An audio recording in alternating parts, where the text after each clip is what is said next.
বাংলাদেশে ১২ তারিখের ভোটে মাঠের বাইরে রাখা হয়েছে আওয়ামী লীগকে। তবে দলটি ভোটের যুদ্ধে না থেকেও যে বড় প্রাসঙ্গিক সে খবর প্রকাশিত হয়েছে একাধিক গণমাধ্যমে। দেশটির ৩০০ আসনের বেশিরভাগই জয় পরাজয়ের বড় ফ্যাক্টর এখন আওয়ামী লীগের ভোট ব্যাংক। সে কারণে দলটির সমর্থকদের ভোট নিজেদের বাক্সে টানতে দুই প্রধান প্রতিপক্ষ বিএনপি ও জামাতে ইসলামী যে কৌশল নিয়েছে তা দেখে দাদা ঠাকুরের গানের কথাই মনে পড়ে যেতে পারে। শরৎচন্দ্র পণ্ডিতের সেই গানের লাইন, আমি ভোটেরও লাগিয়া ভিখারি সাজানো ফিরিনুগো দাঁড়ে দাঁড়ে। তবে বিএনপি ও জামাতের জন্য দুঃসংবাদ দিচ্ছে আওয়ামী লীগের শীর্ষ নেতৃত্বের সবশেষ বৈঠকের সিদ্ধান্ত। দলটির সূত্রে জানা গেছে ৯ ফেব্রুয়ারি কলকাতায় অনুষ্ঠিত আওয়ামী লীগের প্রেসিডিয়াম কমিটির বৈঠকে বাংলাদেশের ১২ ফেব্রুয়ারি ভোটকে ঘিরে ৩টি সিদ্ধান্ত হয়েছে।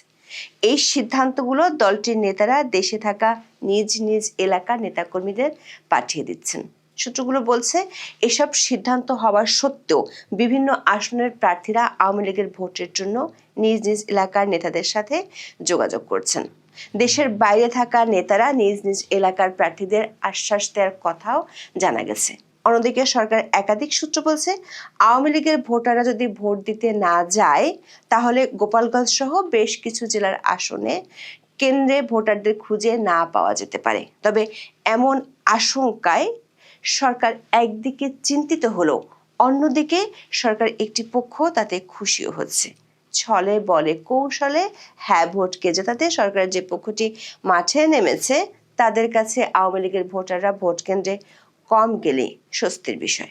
বিস্তারিত জানতে চলুন যাওয়া যাক বিশ্লেষণে।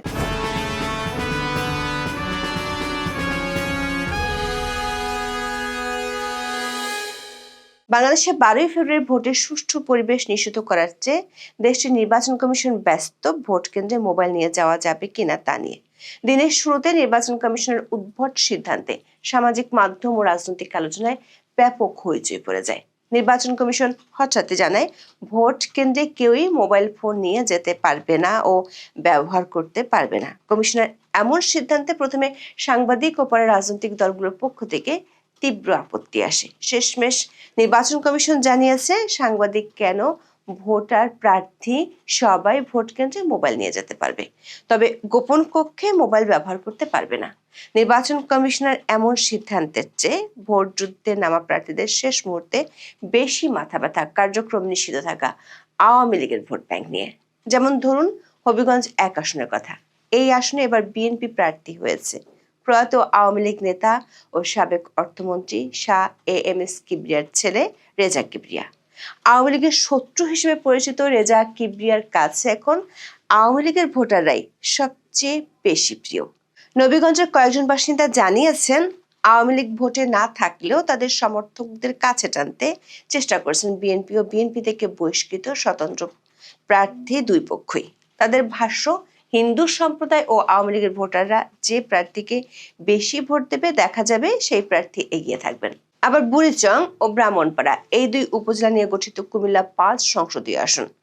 আওয়ামী লীগের দুর্গ বলে পরিচিত এই আসনটিতে নিজেদের অবস্থান শক্ত করতে দলটির সমর্থকদের ভোট নিশ্চিত করতে চায় বিএনপি, জামাত ইসলামী ও এবি পার্টির প্রার্থীরা।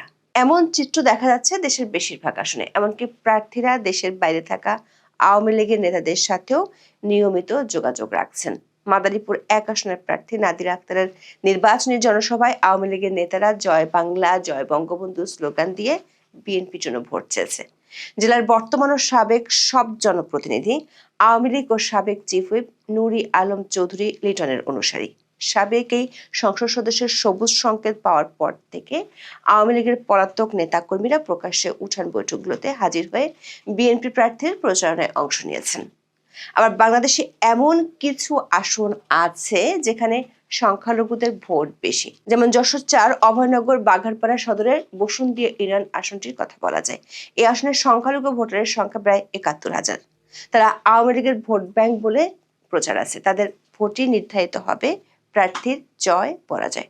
জামাত ও বিএনপির প্রার্থীরা এই আসনে ভোটারদের কাছে যাওয়ার চেয়ে আওয়ামী লীগের শীর্ষ নেতৃত্বকে ম্যানেজ করাটাই বেশি বুদ্ধিমানের কাজ বলে মনে করছে। আবার সংখ্যালঘু ভোটার বেশি এমন আসনগুলোতে ভোটারদের উপর চাপও আছে।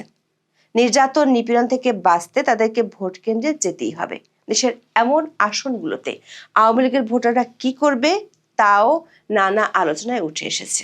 আওয়ামী লীগের একাধিক সূত্র বলছে, ভোটের দিন মানে 12ই ফেব্রুয়ারি আওয়ামী লীগের নেতাকর্মী ও সমর্থকরা কি করবে সে বিষয়ে কলকাতায় দলটির প্রেসিডিয়াম সদস্যদের বৈঠক অনুষ্ঠিত হয় 9ই ফেব্রুয়ারি সন্ধ্যায়। বৈঠকে মোফাজ্জল হোসেন চৌধুরী, মায়া ও জাহাঙ্গীর কবির নানক উপস্থিত ছিলেন। তার আগে নেতারা দিল্লিতে থাকা সাবেক প্রধানমন্ত্রী শেখ হাসিনার সাথে কথা বলেছেন। বৈঠকে 3টি সিদ্ধান্ত নেওয়া হয়েছে। প্রথমটি হলো, আওয়ামী লীগের নেতাকর্মীরা ভোট কেন্দ্রে যাবে না, অর্থাৎ নো ভোট কর্মসূচি সফল করার নির্দেশ দেওয়া হয়েছে। দ্বিতীয়টি হলো, কোনো কারণে বিশেষ করে নির্যাতন ও নিপীড়ন থেকে বাঁচার জন্য যদি ভোট কেন্দ্রে যেতে হয় তাহলে গণভোটের ব্যালটে না ভোট দেয়া। তৃতীয়টি হলো, সংসদ নির্বাচনের ব্যালটে ভোট এমনভাবে দেয়া যাতে সেটি বাতিল হয়ে যায়। তবে দলটির পক্ষ থেকে স্থানীয় পর্যায়ে নির্দেশ দেওয়া হয়েছে, কোনোভাবেই যেন স্বাধীনতা বিরোধী কোনো শক্তিকে ভোট দেয়া না হয়। দলীয় এই সিদ্ধান্ত স্থানীয় নেতাকর্মীদের কাছে পাঠাচ্ছেন দলটির নেতারা। দর্শক, ভোট বর্জনের ডাক আওয়ামী লীগ তফসিল ঘোষণার পর থেকেই দিয়েছে। আওয়ামী লীগের এমন সিদ্ধান্তে দুই প্রধান দলের প্রার্থীরা যেমন চিন্তিত, তেমনি ভাবনায় পড়েছে সরকার একটি পক্ষ।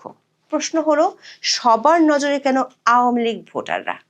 সেই প্রশ্নের উত্তর রয়েছে দলটির প্রাপ্ত ভোটের ইতিহাসে।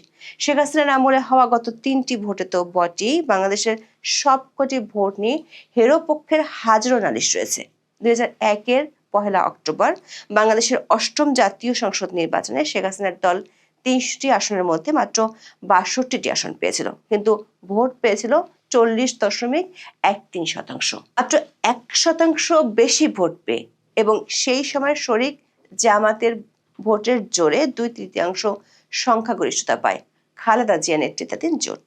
নির্বাচন পর্যবেক্ষকরা বলছেন, আওয়ামী লীগ মাঠে না থাকায় এই বিপুল পরিমাণ ভোটকে সুইং ভোট হিসেবে ধরা হবে। প্রতি নির্বাচনে এই সুইং ভোট থাকে 2 থেকে 7%। পর্যবেক্ষকরা মনে করেন, বাংলাদেশে এবার প্রায় 40% ভোট সুইং ভোট হয়ে যেতে পারে শুধু আওয়ামী লীগের ভোট ব্যাংকের জন্য। এই ভোটকে পকেটে টানতে স্বাভাবিকভাবেই কোমর বেঁধে নেমেছে ভোটের মাঠে প্রতিদ্বন্দ্বিতা করছে এমন সব পক্ষ। একাধিক জনমত জরিপেও এই তথ্য উঠে এসেছে। একটি জরিপে বলা হয়েছে, আওয়ামী লীগের 48% ভোটার এবার বিএনপিকে ভোট দেবেন। Uncovering public pulse finding from a nationwide survey শীর্ষক মতামত সমীক্ষা রিপোর্টে এই চিত্র পাওয়া গিয়েছে। কিন্তু এই ভোটাররা যদি ভোট দিতে না যায় তাহলে ভোট কাস্টিং এর হারে ব্যাপক ধস। সরকার একাধিক গোয়েন্দা সংস্থার রিপোর্টে বলা হয়েছে, গোপালগঞ্জ, মাদারীপুর, শরীয়তপুর, এমনকি বরিশাল ও রংপুরের বেশ কয়েকটি আসনে কাস্টিং ভোটের হার দেখে লজ্জা পেতে হতে পারে। যদি নির্বাচনে চাপ প্রয়োগ করা না হয় এবং কোনো ধরনের কারচুপি না হয় তাহলে এসব জেলার আসনে ভোটের হার কমে যাবে। তবে সরকারের যে পক্ষটি যে কোনো মূল্যে গণভোটে হ্যাঁকে জয়যুক্ত করতে চায় তারা বিষয়টিকে ইতিবাচক হিসেবে দেখছে। সরকারের ধারণা, আওয়ামী লীগের ভোটাররা কেন্দ্রে গেলে ভোটার হার বেড়ে যাবে, সেক্ষেত্রে বিপদ হবে জুলাই সনদের। তখন না ভোটকে ঠেকাতে সরকারকে অতীতের মতোই কারচুপির আশ্রয় নিতে হতে পারে। সরকার একটি সংস্থা রিপোর্টে বলা হয়েছে, আওয়ামী লীগের ভোটাররা ভোট দিতে গেলে সংসদীয় নির্বাচনের ব্যালটে বাতিল ভোটের সংখ্যা অনেক বেশি হতে পারে। সেটি হলে প্রথমবারের মতো বাতিল ভোটের সংখ্যা একটি রেকর্ড করতে পারে, যেটি হয়তো অধ্যাপক ইউনূসের ঐতিহাসিক নির্বাচনকে নতুন মাত্রা দিবে। এখন এ পর্যন্ত। সবাই ভালো থাকুন, সুস্থ থাকুন, নিরাপদে থাকুন। দেখা হবে আগামী পর্বে।